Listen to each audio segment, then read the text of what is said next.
he hasn't even got suspended a game for that. Like, so there's a lot of people in Oh general my God. terms that have done a lot worse than Ja Morant. And Ja Morant became the fucking poster boy for punishment in this league. Yes. And Yes. I think Yes. once again, a lot of shit he did was stupid. I'm not justifying the shit he did.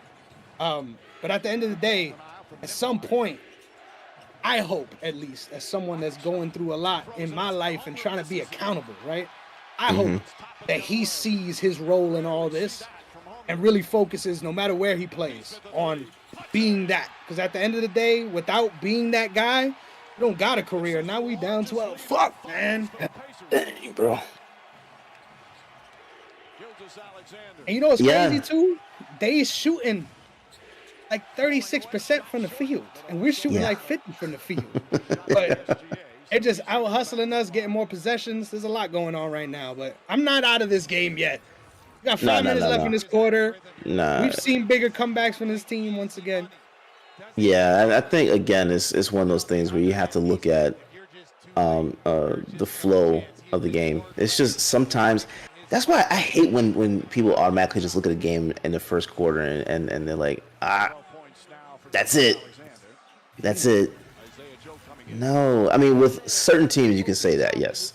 Certain teams you can see them laying down in the first quarter. But there are teams like the Pacers, there are teams like the Thunder that you cannot discount them. You cannot say that they're out of it. So I'm. It's a long game. We got a long way to go before we can say Bro, this the way I'm what this sweating is. right now, I just gotta say I shout out know. to all of y'all for locking in on this live stream. Holy shit, it's hot in New York today. Holy shit. I'm sweating right now. Holy. Hey man. Oh. No foul? Oh. Oh my God, Hartenstein, that's a Ooh. grown man. I love every second of this right now. Great hustle by both teams. Great hustle Beautiful. by both teams. Holy shit. Fuck me, man. Nesmith, I know man. that shit was going in. That's my guy, man. Bro, Nesmith is a problem, though, for real. That's And my off man, guy. that's been another big X factor, too. We've been able to get him in foul trouble the last 2 games. Yes. If he plays full games, we probably have trouble in those games more, you know? So, Yes. yeah, he's been a huge factor in this series, but also for them in general. And I think, once again, I ain't even going to mention that man's name. Because I was mentioning his name on the stream last time we was live, and then the motherfucker went crazy. I ain't even going to mention his name. It's holy shit. You don't need another one of those performances, god damn it. But yeah, this is fun, bro. I can't, and I hope y'all all see. I could be a hater here. I could sit here and every time they score, oh, that's some bullshit. They got lucky type shit. Bro, I love ball, and this shit is an amazing series. If it wasn't, we wouldn't be sugarcoating it. We were like, oh, this shit is ass. But these games have been really fun to watch play out because once again, despite all the narratives, despite all the bullshit, this team is up 12 right now on us. Man, again, shout out to you because there's no way in hell I could do this with the Celtics. In the finals, I don't know how you're doing this. Honestly, it's so funny too because especially after tonight, like low-key, I might tell you if we lose, I might be like, yo, game 7, I'm sorry. Yeah. Bro, it's not, I'm gonna die on stream, real shit. Especially if we lose. Be like, it's all of that motherfucker's fault. That ass, but yeah, bro, this is fun. Oh, just try to man. enjoy it for what it is, right? Because Yeah, once again, man. talking with you, bro, this flies by too, right? Just having Bro. these conversations with you, never gets stale, right? There's always something to talk about. So. Most definitely.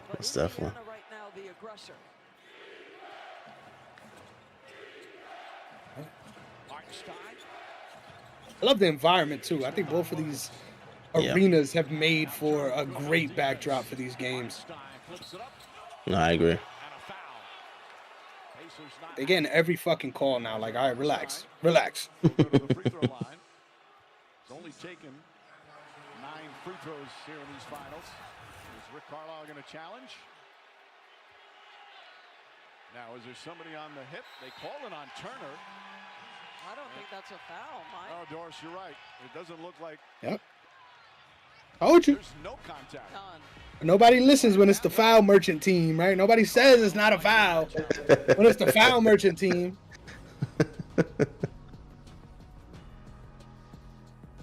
secure victory. Drivers in F1 Bro, I'm nervous, bro. This is a lot, bro. This is a lot, bro. KFC fill-ups are back. Enjoy 4 ways to fill up for just $7 each. And see F1 the movie in theaters June 27th, rated PG-13. Ooh.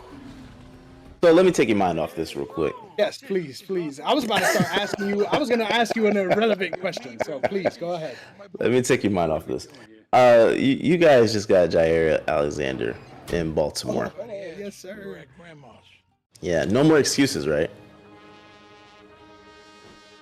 No more excuses, right? Honestly, bro, I felt gotta like do this it. way.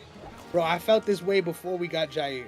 I think this is our year, like real shit. Cause listen, man, what people are not talking about, once again, another MVP scorned, right? Another MVP scorned. Lamar Jackson is the best player in the league. I don't care when, and I have not said this, right, Derek? You know, no, I have not said this. You haven't. Lamar Jackson is the best player in the league, man. There's nobody that has shown that level of development in their game. And then to have that as your B game as a quarterback, this motherfucker scored 41 touchdowns passing last year. Like this, he's on a different level right now, and the competitive fire that he has, I felt like this was our year before that, right? So defensively, what we've been able to do, getting Malachi Starks, one of my, once again, I wanted Eamon more, right? But the fact that Malachi Starks was still there, amazing. And then when you consider we still also have Nate Wiggins in the back too. Nate Wiggins is going to be learning from these veteran corners that we have now. Man, I'm so excited to see what that secondary looks like, because I felt like last year our Achilles heel has been our pass rush, right? And I think in some ways we still haven't really addressed it, right? We got a nice rookie, don't get me wrong. I think he's going to be able to contribute as well. But this makes me feel a lot more confident in us not fortifying our pass rush. Because once again, our pass rush is still top 10, but it was 2 years ago, it was top 1, right? So you got to keep all these things in perspective. Now that we're solidifying the back end, I feel a lot more comfortable to say that we're going to be able to be a top 5 team on both ends of the field. And I really believe that, like, especially with signing D-Hop too. Nobody's talking about D-Hop. Like, I think if we could find a way to consistently get him involved, because it's not about the player, in my opinion. Yeah. It's about the idea of and I love this analogy, but it's said a lot. You want your wide receiver room to be like a basketball team, right? You want to have different guys that could do different things. We haven't had that D-Hop type player in tandem with what Rashad Bateman has been able to do for us stretching the field, right? So imagine between Rashad and Zay, especially if you're just lining them up on one side, so much of the defense is already going to be pulled that way. And then you got Derrick Henry here getting handoffs too and check down. So I agree, man. This is our year. And no excuses is the key term, right? Like if we make, obviously we're going to make the playoffs, but if we don't make it to, I think if we don't make it to the Super Bowl, it's a bust season. I'm being real. Yes, no, it is. And that's a lot of expectations, bro. I'm nervous. Look, Matt, I expected it from my team last year. Yep. You know what I'm saying? Me too. I expected it from them too. Personally, I think the Eagles and Ravens are the top 2 teams in the league. Right. And I was always a year early on this, right? Yeah. And Jonathan Angel, I know y'all gonna hate, get on me about that. Oh yeah, the Bills got Bosa too. Don't forget about that. The Bills got Bosa. Yeah, they got better too. Yeah, I just right now I'm putting the Ravens in the Super Bowl against the Eagles. I think that's gonna be that's my pick. But I think it's between the Ravens and Bills in the AFC. It's those two, and that's it. I don't see anybody else that can make a push, because honestly, Chiefs are kind of resetting right now. I think they are. If they're able to contend the way they have the last 2 years, honestly, is gonna take. Which is funny to say because he's still such a young player, but vintage Patrick Mahomes to come out. Yeah. We haven't seen it in 2 years, right? And I know I've been on the show talking about, hey, he's still that guy, because I think he is. Especially when the game's on the line, we see that guy come. Oh my fucking God. A 17-point lead. Home run blocked by Turner. Oh my God. Their perimeter defense. This is so with bad. screens, This is so bad, Derek. going out to challenge has been This is so bad, important Derek. tonight. We can't even talk. We can't even continue our conversation. God damn it. And then he gets that call too. Fuck me, man. Fuck me. Bruh. I love you, man. Yeah, yes, sir. Yes, sir. We're good. We're good. We're good. I love you. But yeah, the point I was making was if the Chiefs are gonna contend, they're gonna need a Herculean effort from Mahomes, and I think honestly they could get it.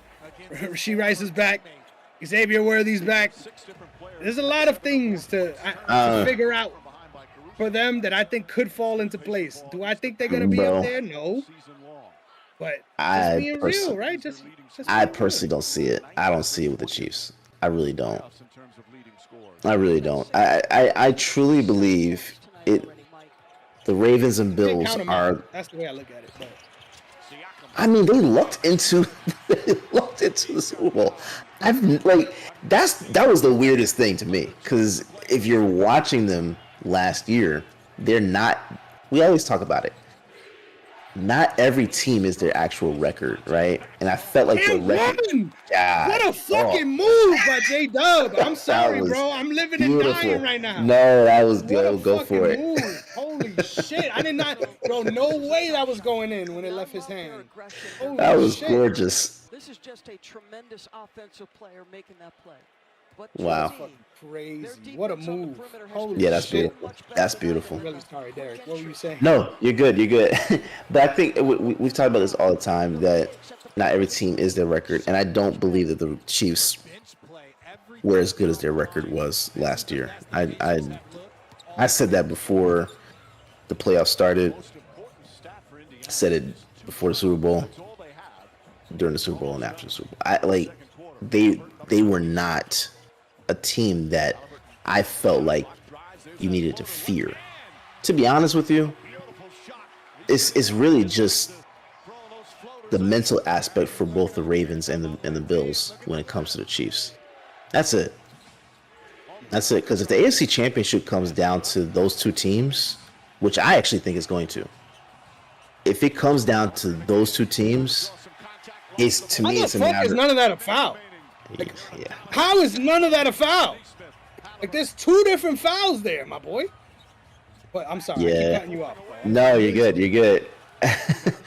But if it comes to those two teams, I think it's only going to matter where they're playing and who's the healthiest one. I think that's what's really going to draw the line of demarcation between the Ravens and Bills next year. Guys, what a Ooh. fucking poster. Fucking shout out to J Dub for fucking contesting.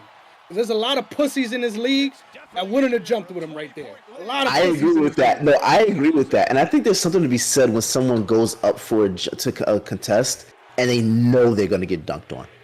league. There was no doubt that was going in. There's no Literally. doubt. I love No that. doubt. I love that. No, yeah. We got to stop acting as if someone being posterized is a bad thing all the time. Yo, like, I don't understand the way the refs are swallowing their whistle right now. I really don't. But fuck it. It is what it is. We down 20, push it. cocksuckers. They're likely going to push it to Game 7. That's God.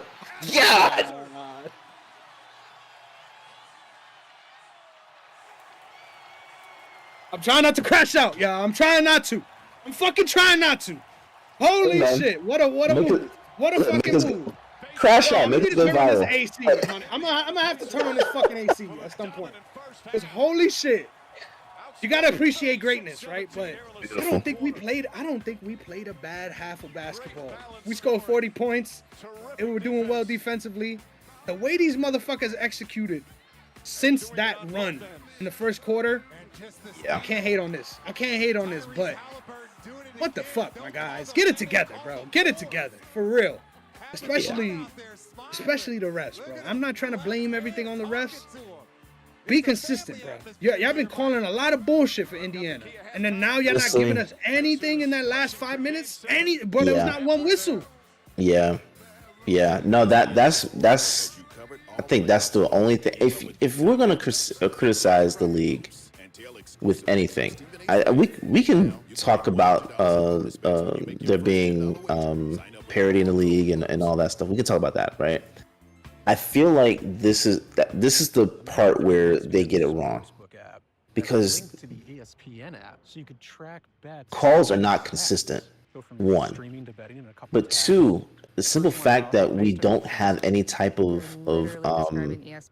punishment for refs for blatantly missed calls, to me that's horrible. I feel like there has to be some level of responsibility on the league and on officiating to make sure that you're not having these type of complaints during games. To target tough pain at the source for up to 8 hours of powerful relief. Did we end? And it's weird. No, it's weird because no, he just is working on things on that end. Okay. I think it's weird because Copilot-powered AI features you could in the argue. Monday app. It makes keeping up with the Sorry, I just latest lost my train of trends thought when I saw that. Did he end right there? So just remind me of that last part. Remind me of that last part, Derek. I was saying the parity of the league. Like I think the league has to get better with holding refs accountable, Yes. to And I was gonna making say sure this- they're getting these calls. Yes, sir. I was going to say this narrative also goes into what deserves to be reviewed as well. I think especially with this is a conversation that I heard between Bill Simmons and Doc Rivers, actually, where they were saying that for the last play of the game, regardless of who has a challenge, that the play should be reviewed. And I think that's such a great idea. Oh, say it again? Okay, so let's say no challenges exist for either team. Regardless, let's look back at what was that, game 6 or game 7 between the Knicks and the Pistons, where we had that foul on the last play that didn't get called. The argument was, regardless of who has a challenge, is not a team challenge. If it's the last play of the game, and the game was decided on the last play of the game, that it should be reviewed. And I agree with that. I feel like at baseline, they should start looking into ways they can do that across the board. Because I feel like we have all this evidence, right? Yeah. Who's to say? I mean, it's a new thing, right? That they're updating a 3-point versus 2-point shot if someone's foot is on the line within minutes, right? Oh yeah, that has come down to within seconds within the last couple of years. Yes. You should be able to do certain things like that with the calls. And this is funny because I've talked about this on the MMA shows, and I've talked about this also with the idea that in MMA there is a review official, right? So that it's different than most sports. There is an official that his job for the entirety of the fight is to be the review official only.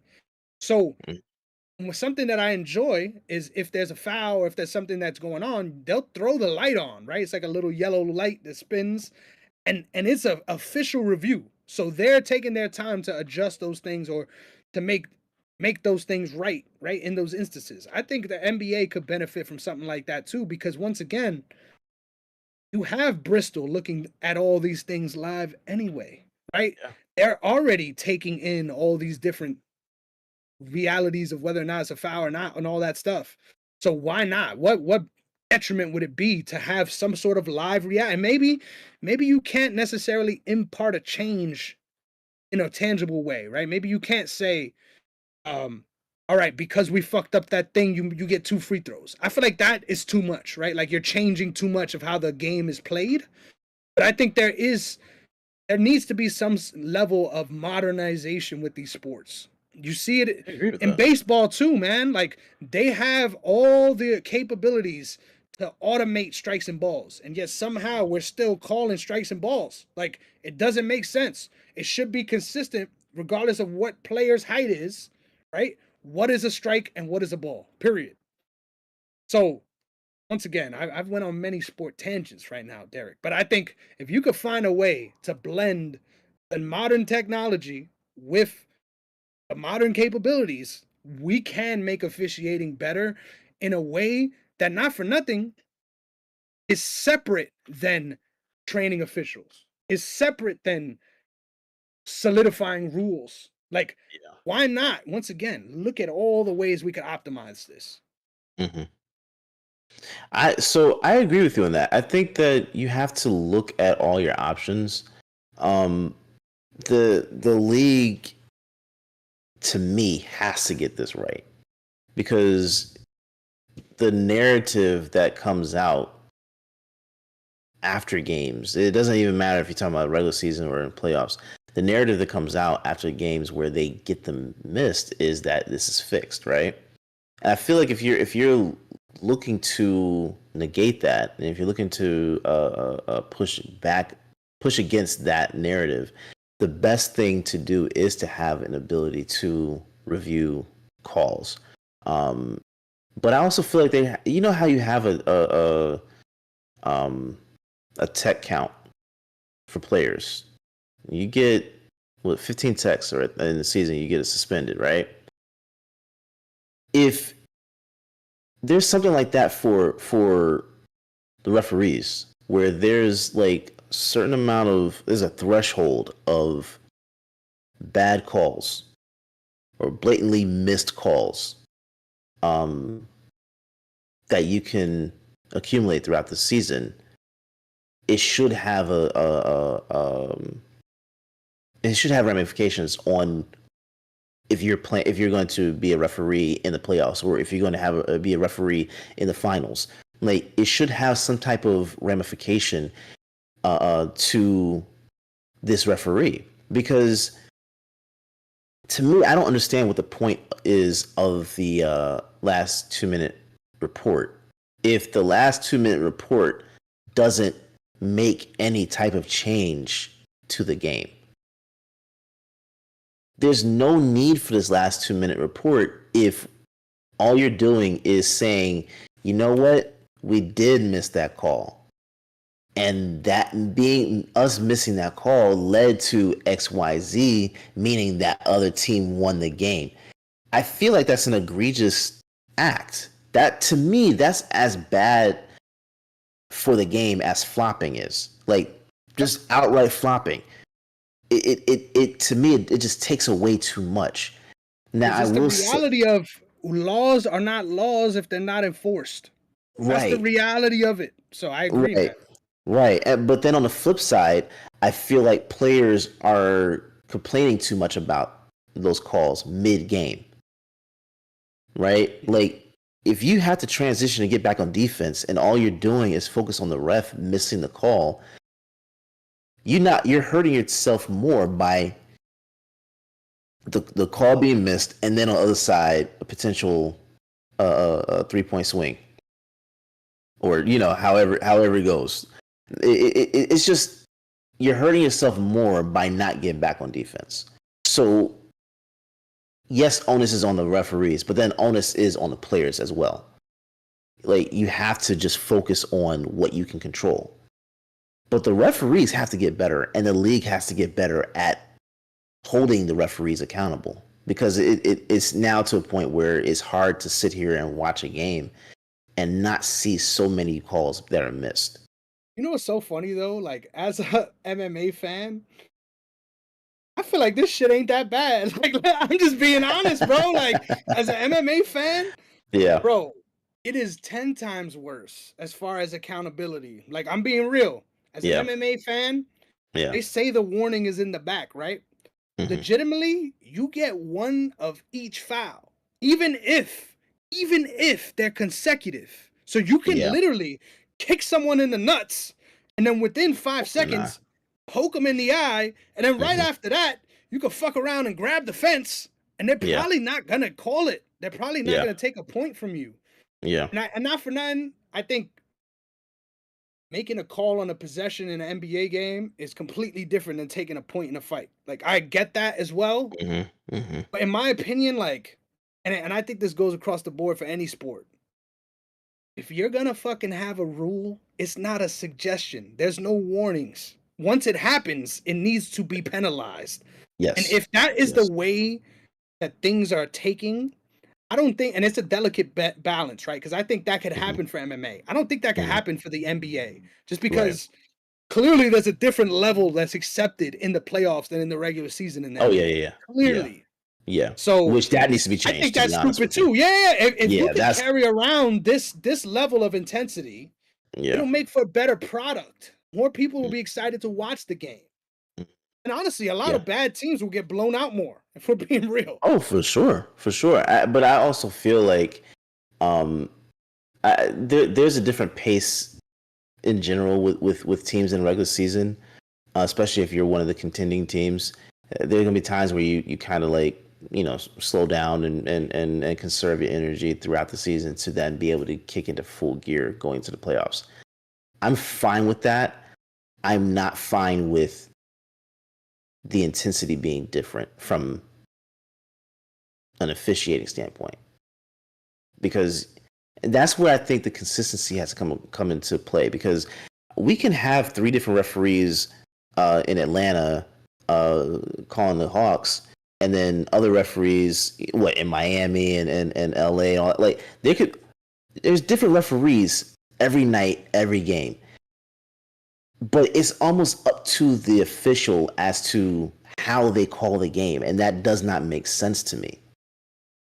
That doesn't make sense, because if you're talking about going into the playoffs, now the teams are focused on how to play the game with specific officials at specific times of the year, not just focused on the game. And like you can see that. You can see it. I mean, like, what's this guy's name? Scott Foster. He fucked up the other game too. So it's like, yeah, it's a real problem. And shout out to QHQ. He said the same thing in the chat. Like, refs completely ruin the fun of sports, and I think that goes across the board. And I think it's also because as fans we have a high expectation, right? Because once again, the fucking rule, so it should be followed. But also too, I think it goes both ways too, because I think there is overextending on the refs' part, and I think a lot of these discussions, right, lead to overcorrections, and I see this all the time in MMA, where you'll see a guy fuck up, and maybe they stop the fight too early, and then the next time they're out there, man, somebody almost dies, right? Like somebody at that point now it's like, now I'm gonna need the nails in the coffin, and I think that's bad too. Like you shouldn't be overcorrecting in either direction, and that's hard to do with all the criticism, right? Like this is very loud, so I think it's a thankless job. At the end of the day, you're getting paid, right? So you can't bitch, right? But I think if anything, the refs don't get, they never get praise, right? They'll only get shit on. So it's a very thankless job in that way. But once again, you choose your career in this life, right? You can't bitch. Hey, listen, shout out to Rick Carlisle for trying to take up for Scott Foster before Game 5. I love that strategy. I don't think it worked out for him, but I love the strategy of trying to cape for the referees to get them in your corner. I love that. I love that idea. I mean, it's a game within the game. So mad respect to Rick Carlisle, man. Mad respect. I agree. And why not? Why not give yourself the best chance, right? Regardless of what's going on. And I think there's a lot of different slick ways you could do that, right? Like just being real, right? And it's funny because, and this is something that I feel like I've reconciled with as I've gotten older, right? Like I feel like a lot of people won't even realize this. Hope I didn't just fucking show my card on stream, but a lot of people need to reconcile with the fact that, like at the end of the day, I just lost my train of thought on that one again. So I'm sorry. Can you remind me where I was going with that? Because I just shit myself. Yeah. I was talking about Rick Carlisle for, caping for the referees. Yes. So there's a lot of different ways you could try to set that up. I used to look at it in my life like, you're being corny, you're being a teacher's pet, you're being whatever. And I think just the reality of it is like, yo, you just ruined my night, Dwayne. I'm not gonna lie. I saw that comment came in, I got hype. I know Chris is hype. The fuck am I gonna be hype about right now? But all jokes aside though, the point I'm trying to make and the point I was making is that like you look at certain things and you're worried about looking a certain way, but at the end of the day, you got to really humble yourself and understand that you got to do what the fuck you got to do. Like, Yeah. if you're going to give Yeah. yourself a better chance at something by doing something that maybe you're not excited about, or maybe on the outside looking in, it looks shameful, hmm fuck it. Like, literally, at the end of the day, this is, and I'm being dramatic with this, but this is life and death. If you're going to choose these options, if you're going to whatever, why not try to maximize these different things in all these different ways? Why not try to like literally wring the towel dry of any potential thing that could sway something in your favor? Do I think Carlisle making those comments sways the refs in the no? But Yeah. hey, maybe I'll accept this from you, Dwayne, after saying, you know, it is exciting basketball. I was talking about that as well. So shout out. I love you, Dwayne, but you hurt me, man. You hurt me just now. But yeah, I love this discussion because this is so meta, right? Like, this is a sports conversation that I feel like you can't really have if you're not interested in other sports, because it'll just be like refs up. But yeah, you might as well maximize your potential. Yeah, man. Yeah. We are at just being time. transparent, right? Just being transparent. We're out of time because the game is starting once again. Yes. But I just threw a $20 bet on the Thunder to win that will pay me $170. So let's see how that plays out, right? Oh, wow.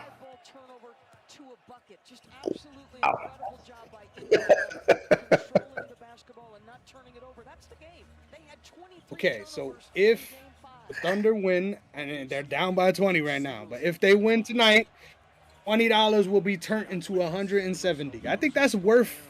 I think that's worth dropping a little 20. You know what I'm saying? Yeah.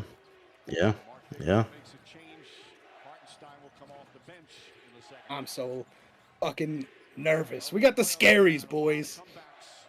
Like I said, though, this is what is, in some ways, was expected. I thought I wanted us to win. I posted on my story today on my Dexter shit. Tonight's the night. You know what I'm saying? But I said it being sober, right? At the end of the day, you got to expect the home team to win, and Pacers really have come out and punched us in the mouth for sure. Yeah. Again, we've talked about how teams respond after the loss, right? This is what was expected with this series. Well, this is what we expected from this series. Nationally, it was Thunder basically doing a gentleman's sweep of this. A little bit more, especially on offense. He said he thought Indiana changed the way they guarded them, so it took them a minute to calibrate to that. But he said we have to move earlier. He thought they were a little sticky with the ball on offense. As a fan. How to chip away. Not at all. I think the cool part about watching this is you kind of get to observe your fandom, right? Like, if I wasn't on stream, honestly, I'm worse off stream. Maybe I should allow some of that to play through, because I feel like low key, like I'm screaming a lot more off stream than I have. Oh yeah. I feel like if you are a fan of a team, if you're really passionate, you are going to be doing that. Especially like Turner comes up short. Oh yes, sir. He missed that. Definitely, yeah. It's all good. You missed it, but I'll give the recap. It's no worries. Both teams came out winners, but me and Derek agree that we think Memphis is a bigger winner here, because ultimately what they got back, what they gave up, is awesome. And it's a look towards the future, right? But we got to be sober here. I think it definitely does make the Grizzlies worse for next season, and puts you guys in sort of like a rebuild mode, right? But I like the spot you're in. I think what y'all got back, considering, is real good. I really like what Orlando did. I'm not gonna lie. I like, if you're looking at what I think from their perspective, you're expecting more from KCP, and you didn't get what you paid for, right? I feel like if you're looking to capitalize on this window, that move made a lot of sense. I do believe, though, for specific players that other teams are going to look to trade for, like a Kevin Durant or like a Jaylen Brown, Derek White. Yesterday's price is not today's price, bro. And I feel like this just reset the market on what the price of a lot of these players will cost specific teams that are trying to get those specific players. Which once again makes no fucking sense how the fuck the Mavs got away with what trade. Bro, all jokes aside, you have to revisit that. Dynasty. Bro, shout out to Dynasty Leagues, right? In one of my Dynasty Leagues, we have a veto clause in trades. That if 6 people in the league veto you, it gets vetoed. I think, bro, honestly, if they would have tried to veto that trade, it would have got vetoed. Like, I really believe that shit. For sure. That's why it was such a secret. And that's why I don't blame motherfuckers for raising their eyebrows and saying, you sure this shit not rigged when the Mavs won the #1 pick? Because if you knew you was getting the #1 pick, then that deal makes a lot of sense. Yes. But it makes 0 sense. And if there was veto, bro, y'all vetoed the fucking Chris Paul trade. Y'all remember that, right? I remember that shit. That was worse. That was way worse. That was, yeah. I can't believe I never even had that thought before just now, though. But for real, that was way worse than the Chris Paul trade. Yeah, that was crazy, man. It made the Chris Paul to Lakers trade. Fucking rebound, please. Like, what the fuck is going on? These motherfuckers missed like 7 shots. Wow. But yeah, that trade makes that trade look like nothing. Child's play, little baby shit. For real. Yeah. Dagnall's tight. I'm fucking tight too, Dagnall. Let's get it. Yeah, no, I think Memphis is setting himself for the future for sure, but I feel like Orlando is man. Aside from the Pacers, they're one of the other teams I look forward to watching as well in the East. I think that they got better, and it's gonna be interesting to see how this dynamic works for them, going into next season. But I feel like on paper, it's gonna be you're gonna have an interesting night going against Orlando. Let me just put it like that. Especially you're gonna have a very interesting night. Once again, a lot of those guys need to grow into their new expectations, right? Because you're gonna be losing out a lot with not having Cole Anthony. It's gonna be good to have a healthy Jalen Suggs back. I love his game. Shout out to another bald Mamba in the making, right? We got another bald Mamba in the making. But all jokes aside, that was a great pass. Beautiful. That was the first bucket of this third quarter. Does anybody else notice that as well? Yeah. I also got to say, as I'm just fucking hating life watching this all happen right now, I think this offseason, regardless win or lose, right, whatever the fuck happens, I think every person on the Thunder needs to dedicate themselves to that Mike Miller ideology of shooting. Now, hear me out. Get on the fucking treadmill and run 5 minutes. Hop off and then make a 3. Yeah. Because, bro, the way our 3-point shooting has fallen off in this playoff run needs to be studied. It's astronomical, bro. Yeah. It's really, that has been the difference in the games we have lost. And even in games we have won, we have overcome the fact that still was an issue. So, and to be a team that was #1 throughout the year, that's crazy to fathom. Right? Yeah. So y'all motherfuckers better be in the gym shooting, because god damn it, this is unacceptable, bro. And it burns you when you win and it happens. But god damn it, when you losing like this and these motherfuckers can't execute on wide open shots when you're getting doubled too, bro, it's frustrating. Oh. It's frustrating, man. Bro, I was right there. I get it. It's one of those things that it sucks, but this is just something that I think we're going to have to get used to with this new era of basketball. We're going to have more teams that play like this because the perimeter shot is more of a focus for the offense. You know? I think it's more impressive when you're able to shoot at a high clip and make majority of those shots. I think that's just more impressive at this point, because we can't sit here and be upset. I'm talking about from a national, from a narrative perspective. As a collective, we can't be mad when these guys shoot at a high clip, when this is what we asked for as a collective. Because once we saw Steph Curry come in and do what he did, and not just Steph, but Clay and KD coming together doing that, it changed the way the direction of the league to me when it comes to offense. So I feel like this is what we're going to just get, you know, and yes, you have to be able to hit those shots. I'm of the mindset that there are guys that need to be on the perimeter, but there are guys that need to be in the paint going for that rebound, right? I feel like those two things go hand in hand, because you cannot sit here and talk about the missed shots when you're not getting a rebound. Yep. You're and missing that was the shots. problem in these sequences. I agree. Right. You're missing shots, yes, but you're missing rebounds.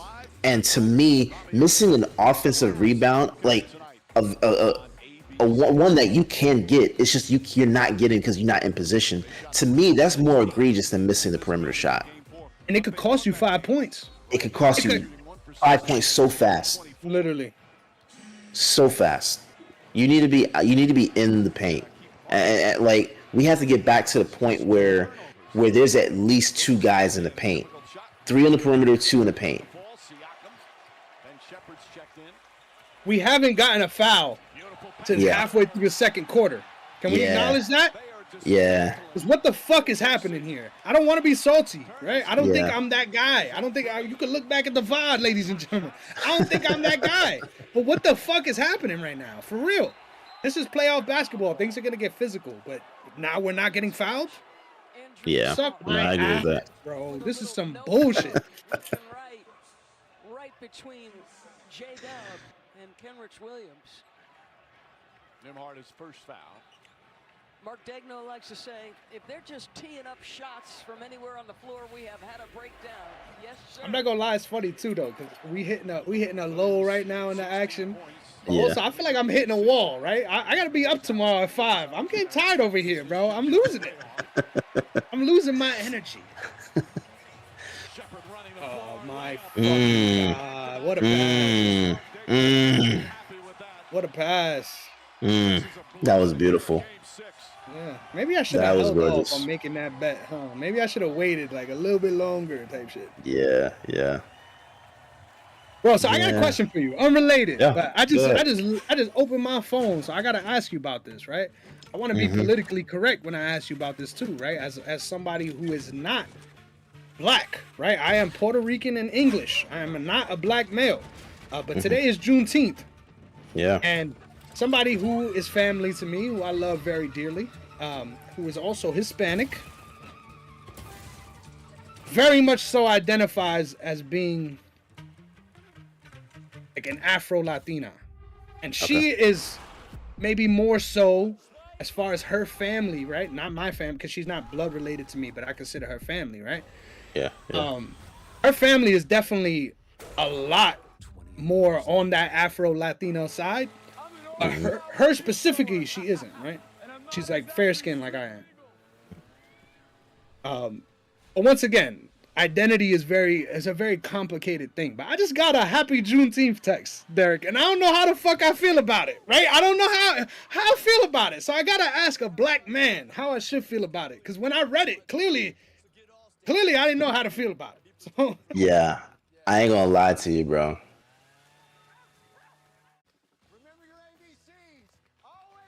Because Mariah and I were talking about this earlier.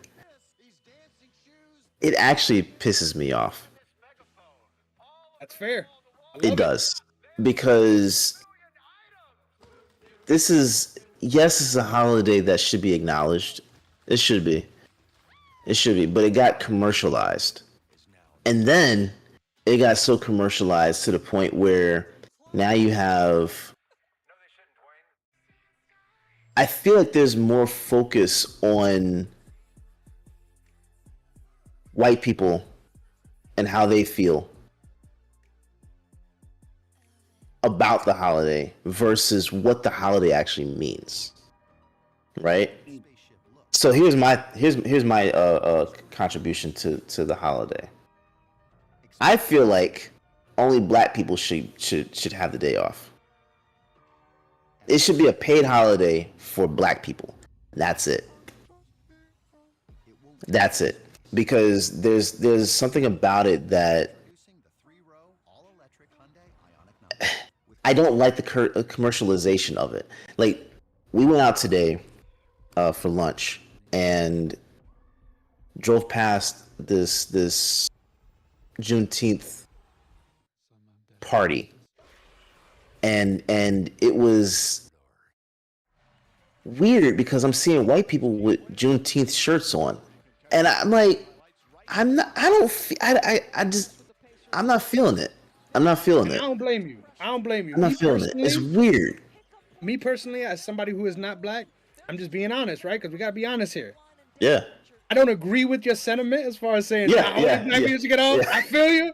I'm not black, so I work today. So I think I'm unbiased. I work today. So, but the reason why I say that is I feel like we celebrate holidays. I agree with everything you said, because we celebrate holidays for a lot of stupider fucking reasons, and all people get days off for them. And in a lot of ways, exploitative reasons that we making holidays out of, right? So, yeah, man, I agree. I think there needs to be a clearer discussion about what this holiday is actually about, because you hear a lot of the noise, right? You hear a lot of the noise. Like, for example, and I didn't take this as a slight, right? I don't think he was saying it as a slight either. But one of my coworkers was like, he was like, even if our company didn't give us, like, they basically gave us the day off, he was like, I still would have worked today. And I was like, I don't know what the fuck that means, but I feel you. Hey man, look, I work for a school, right? So it is a paid holiday for us. And that's not a foul. Okay, well, that's a foul though, right? That's a foul, yeah. right? But everything else that's been happening ain't a foul, right? But it's the same shit, blah. Okay. I'm sorry. I just wanted to check. But go ahead. Yeah, we could go back to your school, Derek. I'm sorry about that. No, I agree. We work for a school, so it's kind of like we get that off for sure. I mean, it's because we're 12-month employees, not just throughout the school year. So I'm for it. I'm for the acknowledgement. It's just there is an exploitive component to it that just like puts a bad taste in my mouth. Right, like you go into Walmart, they had Juneteenth ice cream. That's crazy. Cartons and like. I swear to God, if you are a business selling Juneteenth ice cream, you better be black. Shout out to my family member. You better be black. You know what I'm saying? Like, respectfully, because now you're making money too. That's my point. There's an exploitation factor to it that's just it's weird. It's weird, and the reason why I'm saying that is because the actual reason for celebrating it was because it's, hey, listen, you are already freed slaves. So you're saying that these people were being exploited already. You know what I'm saying? Like, that's where it's just like it's kind of just like it's bringing that exploitation factor into it again, and that's where it makes it weird to me as a holiday. It just makes it weird. And that's a weird part about capitalism too, right? Because I done bought a Puerto Rican flag from Chino before. You know what I'm saying? Like, it has happened. You know what I'm saying? It has happened. But yeah, man, I think once again the real discussion should be about the discussion and not about the dumb shit. And I think that's the hard part about the world that I think I've come to accept is like, at the end of the day, your beliefs are so important, right? Because it shapes your worldview. You can't change the world, right, with the way you believe. I think maybe to a certain extent you can, right? Maybe I'm limiting myself. But to be realistic, like I feel like you can't change the worldview. You could change your worldview, right? You could change the way you look at the world and the way you treat people. Yeah. And then maybe the people in your life, right, that you don't tolerate those things from, and you let them know, like, hey, things should be this way. Maybe you change those people, right? Maybe you've only affected those people, but now you've changed the world, right? So I think that's really what it's about. We're not trying to be fucking, I don't know, some kind of like anarchists or anything like that and saying y'all are all wrong because y'all are trying to celebrate us. Like, I feel like no matter what, if we're gonna call it like it is, then I think it's very relevant to do the work, right, to make it about what it really is about, and not about just, oh, we got a holiday, because I think that's really the discussion. That's the biggest. Yeah. Most definitely. Thank you for entertaining this discussion, because I know it's not an easy question to answer, right? That's an easy question to ask, right? I'm being real. Hey, look, it's easy. It's an easy one to answer because I don't mind answering a question. If you don't, my thing is, if you don't know, you don't know. But you don't know what you don't know until you come across something that makes you think about something. It's like, you think about it like that. All right, cool. You know, it's like.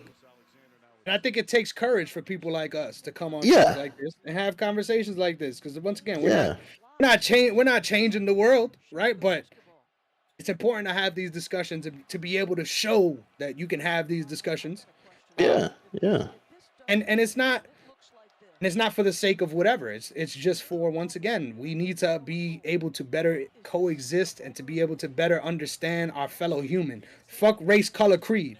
At the end of the day, the past is very relevant. You can't say it's irrelevant, because it's very relevant. And I think that's something that as a Hispanic kind of gets downplayed. Like, at the end of the day, we all were fucked. And a lot of white people in that conversation too. We all were fucked by a lot of people. You know what I'm saying? But it's on us as humans to look at that, take that in, and then understand what you're gonna make acceptable for the future, right? So once again, I don't think maybe you feel different, right? I don't think there's anything bad necessarily about the ways in which she's excited about these parts of her life. But saying Happy Juneteenth to me is crazy. I'm just saying, that shit is crazy to me. Did anyone text you Happy Juneteenth, Derek? Yes. Okay. You deserved it, brother. That's what I'm saying. I didn't deserve it, bro. It was another black man. That's why. It's my boy. Right? So it's like, all right. That's the only one I got though. So. I ain't gonna lie, I actually forgot what today's date was because I'm just in the space where I can't keep track of the calendar. Thank you for this conversation. Thank you. He said what? I appreciate that. Oh yeah. No, it's definitely important to have these type of conversations, and I appreciate you being willing to ask that question for sure.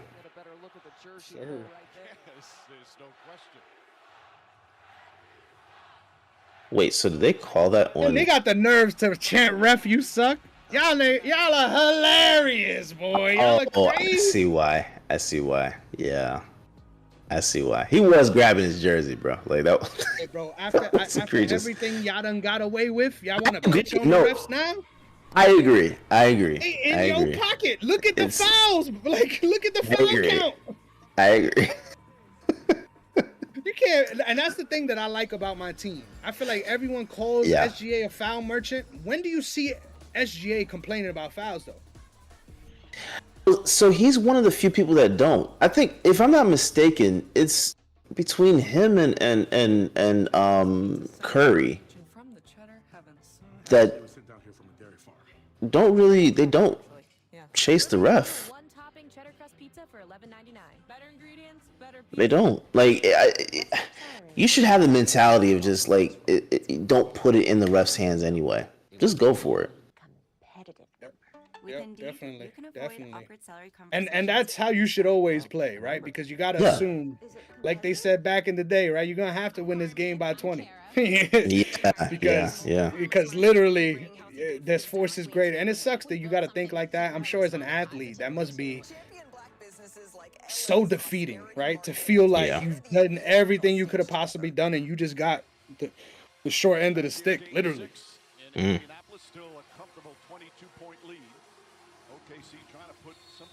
And shout out to Q, saying he's sure SGA gonna bring it back for the boys. Yeah, I think this game is just a great example of how role players make a big difference at home, right? And I think that's the biggest key. Like, they taking out everybody else that's relevant on the Thunder side. Yeah, but we climbing, baby. That's 19. Yeah. We got 5 minutes left. We just gotta cut it to like 12, and then I think we in a good spot. Yeah, no, you cut it to 12. It's definitely a different game. 2 for 17 from the three is crazy, you saw the way they bro. collapsed, right? Like, leave that motherfucker in the corner. Why are y'all even collapsing there? Like, I don't understand that shit. And not for nothing, OKC is usually good about that. Like, usually we surrender the corner 3 anyway. But KYP, know your personnel, my boy. Like, why the fuck you running out to him for? That caused that foul, literally. Yeah. And now y'all can let Hallie sit. Sucks, bro. Yeah. And that's the shit too. You're not watching this game like, oh, this was this person game and they went off. Like, nah, bro, we just didn't do what the fuck we had to do. Yeah. Hey, there's still time. There's still time. Relax. 32 points in game 3 with 9 assists. Scored 24 with 10 assists. Was spectacular. We were wondering how many points or how many minutes Halliburton would play. Nembhard would have to play a huge role. Nah, that smirk when they putting the ice on him just murked me. He know what he doing. He knows the world was watching that